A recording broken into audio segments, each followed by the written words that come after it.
One of the best things about animation is that there are so many different types of styles with multiple genres that has only grown and expanded over the last couple of decades. However, the core of animation remains the same, creating characters, worlds, and stories with moving drawings based off of your own inspirations and imagination. Eventually, they'll invigorate the next generation to do the same with their increased knowledge and technology that time will be able to grant us. But sometimes doing something incredibly simple will be just as groundbreaking as something incredibly complex. With that said, today we're going to be talking about the 1991 Nicktoon classic, Doug. Created by Jim Jinkins, Doug is the story of a young 10-year-old boy named Doug Funny living in a town called Bluffington with his mom, dad, his older sister Judy, and dog Porkchop. He has a group of friends that he hangs out with, such as Skeeter, Chalky, Connie, BB, Al, Moo, and his crush, Patty Mayonnaise. He also has a group of bullies led by Roger Klotz.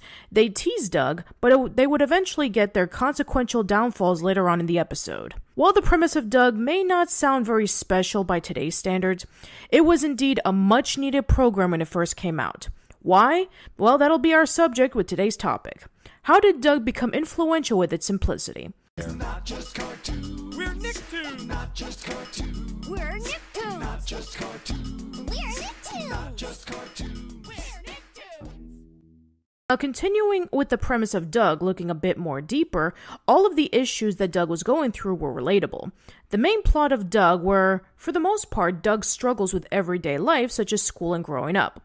Everything from being fearful of going to the school dance because he didn't know how to dance, finding a new barber to get a haircut, struggling to complete a homework assignment due to playing a video game obsessively, and getting his first pimple. At one time in our lives, we all went through a period of feeling unsure about ourselves, whether we want to admit it or not. Seeing a show like Doug on TV was a way of showing kids that they weren't alone with their insecurities. There was someone close to their age and grade who was going through similar problems that they went through at home or at school. Another trait that Doug had made a lot of people relate to him were his daydream segments. Whether Doug was going through a problem or hears about a situation that's going to happen later, he thinks about the best and worst aspects about it. I'm sure a lot of us have gone through that as well. I know I did as a kid. And then, of course, there's his imaginative personas. These in itself became the highlight of the show. Characters like Quailman, Smash Adams, and Race Canyon had become memorable moments in the series, especially the Quailman segments. Based on a superhero that Jim Jinkins performed when he was a kid, Quailman was a superhero with little to no powers that relied on his intelligence to save the day. Doug Funny became like an animated role model, representing the average kid for young kids and preteens of the early 90s. His personality was developed enough to showcase his interests, but enough of a blank slate to insert ourselves into his shoes. He was the Charlie Brown of our generation. More on that later. The art style of Doug was inspired by Jim Jinkins, who mostly doodled as a kid. The pencil lines that highlight the characters and setting makes it look like a comic strip coming to life. The opening segment shows Doug drawing a small, thin line, and all the little actions that are performed with that line, showcasing the direction of the show that will be presented. While today this may seem primitive, the art style was familiar yet unique compared to what the other cartoons were presenting at the time. The town of Bluffington was small enough to have a small town where everyone knows your name approach that made you feel at home, but big enough to have different and varied locations that stood out and kept things interesting. There's the school, the Four-Leaf Clover Mall, Stitson's Pond, Lucky Duck Lake, and of course, the Honker Burger. Each of these locations may still keep to the simple approach that the show presents, but there are many memorable moments that occurred on these locations. Doug meeting Skeeter, Roger, and Patty for the first time at the Honker Burger. Doug trying to catch a nematode at Stitson's Pond. Doug and Mr. Ding trying to catch the mysterious Old Chester at Lucky Duck Lake. Doug and Skeeter meeting the Beats for the first time at the Honker Burger, and so much more. Bluffington feels like a town or city that we may or may not have lived at one point in our lives, but it's welcoming enough to feel nostalgically connected. Its size, landmark, and locations, as well as the characters residing in it, make it feel like home to us. Speaking of which, the characters are also relatable. Doug's best friend Skeeter represents your hyperactive and goofy friend who loves playing video games, sports, music, and making crazy mouth sounds. He's the loyal companion who will be there on your side when things get tough. Chalky is the sports prodigy, a natural athlete who lives, eats, and breathes sports. He's determined to be the best that he can be to please his equally athletic father and catch up to his older brother Cliff. Patty is a tomboy who loves sports just as much as Chalky. However, she loves to sing and dance, she's loving and supportive for all her friends, and has even gone through her own personal issues. In the episode Doug Rocks the House, Doug was throwing a rock over at an abandoned house alongside with Roger and his gang. He eventually knocked it down. When Patty saw it, she was angry at him, and Doug didn't know why. Turns out that the house that Doug destroyed was Patty's old home where her and her parents lived before her mom died in a car accident years prior. The same car accident even paralyzed her father from the waist down. There's even episodes like Doug's cooking where Patty admits that she doesn't know how to cook very well, and we see her struggle with assisting Doug making a carrot cake. Then there's Doug Clobbers Patty, where she goes through a rough losing streak after Doug defeats her on bowling. She's unable to win any games or sports after that. Other characters also consist of Mr. Dink, the crazy next-door neighbor who buys a lot of very expensive devices and contraptions. Mr. Bone, the assistant principal who wants to see orderliness in the school but at the same time loves yodeling.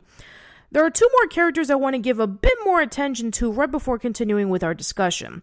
First, there's Judy, Doug's older sister. She has a love of William Shakespeare, opera, foreign films, and art. Judy represents the beatnik era of the 1960s, wearing a beret, sunglasses, and playing bongos while reciting poetry. The beatnik era had a massive resurgence in the 90s, with all of them hanging out in coffee houses. According to a 1993 article from the Chicago Tribune, the comeback of the beatnik era alongside with the, at the time, modern grunge era, was a way of young people expressing themselves from a corporate, mainstreamed, and confined America. American poet Allen Ginsberg stated in the article, "The reason for recycling of beat poetry and artifacts and style is the realization that the country is beat, meaning at the end of the rope of conventional hope. Poetry readings have been going on a long time, but maybe they're more visible now because the need has become greater, because of the public deceptions of the past decade and the hypocrisy of the official language. I think it's a little different that in the 50s we're more innocent. In the 1980s, people became more disillusioned. After this public deception, what are people going to believe? The popularity of poetry reading says to me that people are trying to recover some human spirit. Unfortunately, the human spirit is very resilient. In Doug, we see Judy embody the persona of going against the typical American lifestyle. She's dressed in black, she's wearing sunglasses, and she's obsessed with Shakespeare by watching Derek Derrickson performing Shakespeare on Ice. While the second trend of the beatnik era died around the beginning of the 21st century, the concept of going against mainstream and corrupted America propaganda is still strong, but in different ways. Whether it be watching independent films or listening to independent music and straying away from mainstream movies and music, supporting third-party politicians as opposed to going Republic or Demographic, or even having an independent online career posting content that you're passionate about as opposed to working on a 9-to-5 job that you hate. We all have that spirit of the beatniks in some way, shape, or form today. In a weird, twisted sort of way, we all have a little bit of Judy inside us. Don't you realize you're filling your head with junk? Don't you realize it's just a tool for enforcing juvenile conformity?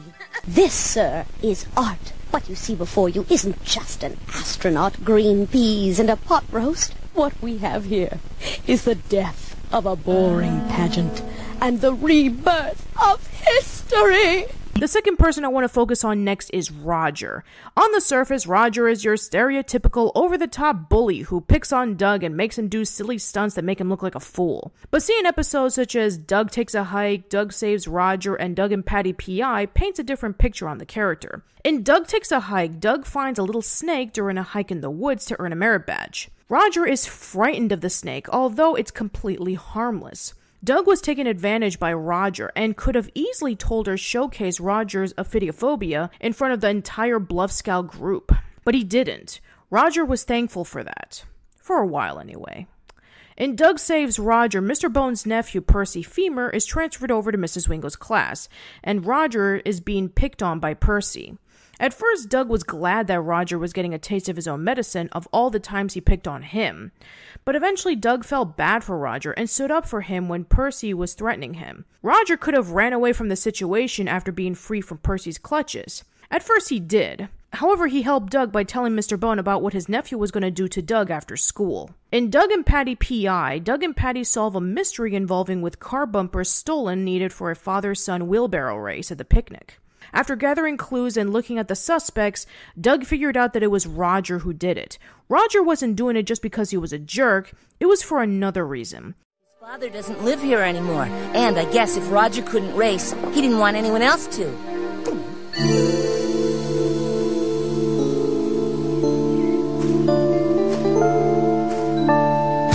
Roger's family were divorced, and he and his mom lived in a small trailer home. So the fact that he feels cathartic on picking on others because of his lack of having a father around, as well as living a frugal life compared to BB Bluff, the snobby rich girl, or even his companion Willie, whose father is the mayor of Bluffington, is actually a bit understandable. While not as complex of a bully or anti-hero compared to Helga Pataki from Hey Arnold or Prince Zuko from Avatar The Last Airbender, Roger nonetheless has had his moments as a troubled bully with a fun personality. Oh, funny. Didn't see you coming. Yeah? What are you looking at? You looking at me? What, does this guy look funny? Get out of here!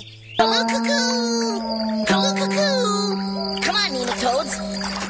Hello, cuckoo! It's your pal Roger! Hello, cuckoo!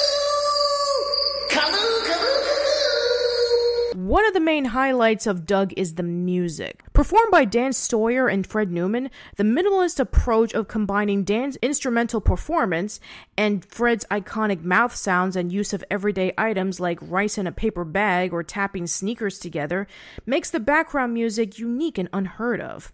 According to the Slimed, An Oral History of Nickelodeon's Golden Age book, Dan Sawyer said these statements about the subject of Doug's music. We were like kids ourselves doing the music for Doug.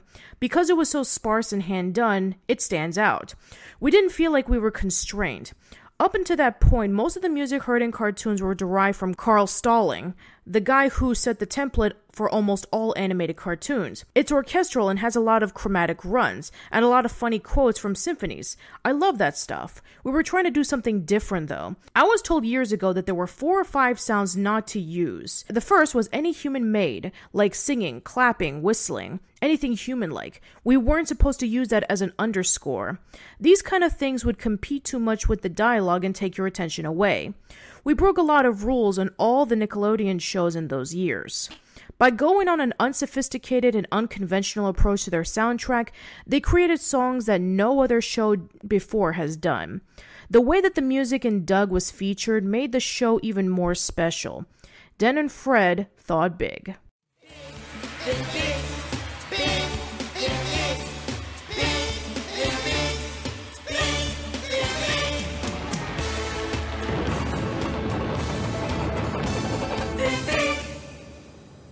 And then there's one of the best fictional bands of all time, The Beats. The 3 songs that has featured in the show was hands down one of the best moments in Nicktoons history.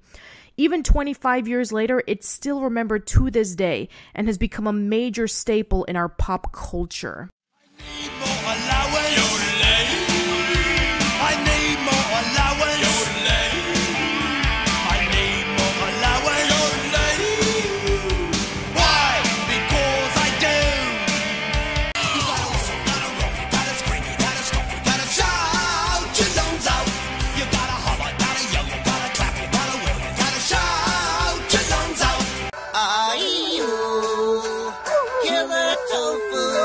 Let's jump!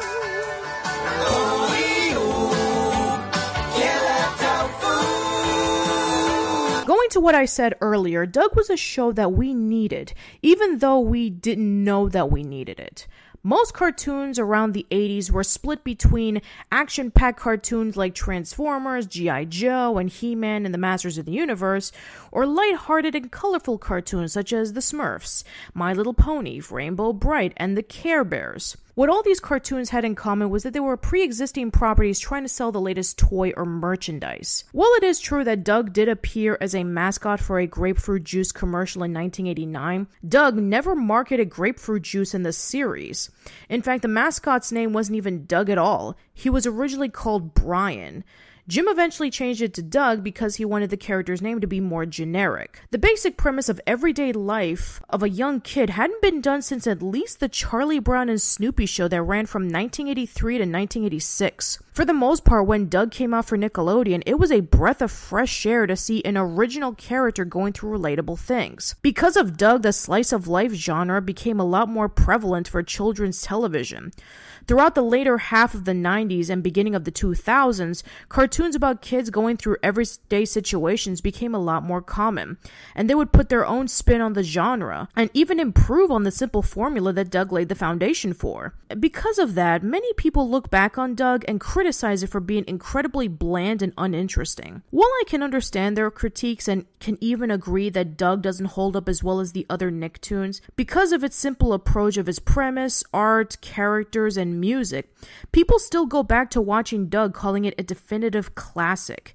There's even a new generation of kids who still watch Doug, according to an interview with Jim Jinkins for the Nickelodeon Animation Podcast. Beautiful that everything that came out, including Doug, right before and around the internet, it's instantly immortal. It's gonna be around for, you know what I mean? It's gonna be around forever. You know, I can find immortal. I've never heard that. Yeah. That's, okay. What blew my mind the other day, I got to go speak to a group of fifth graders at a local school about writing and whatever. I love to do that. Yeah. And whoever introduced me said, "How many of you have heard of a show called Doug?" Now, I didn't even look up because I'm like, this is going to be crickets, and here we go. And half the kids raised their hand, and I'm like, how? It's amazing. But man. it's because they can get to it in so many different ways. Exactly. And they're tracking it. Sure, it may not have a complex story or fully fleshed out characters like Avatar or even Steven Universe. Sure, the animation and art style may look primitive compared to today's cartoons. Sure, it doesn't have any action-filled moments like Batman the Animated Series or Young Justice. But what Doug did is nothing more than impactful and identifiable. To conclude this video, I leave you with a quote by Henry Wadsworth Longfellow. In character, in matter, in style, the supreme excellence is simplicity. That's Doug in a nutshell, and we're better because of it.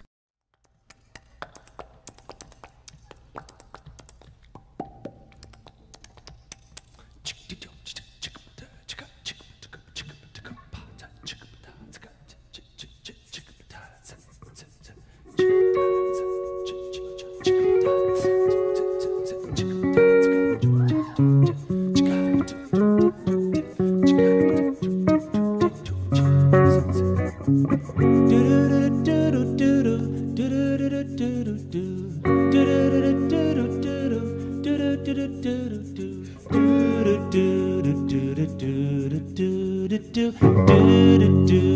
do do do do do do do do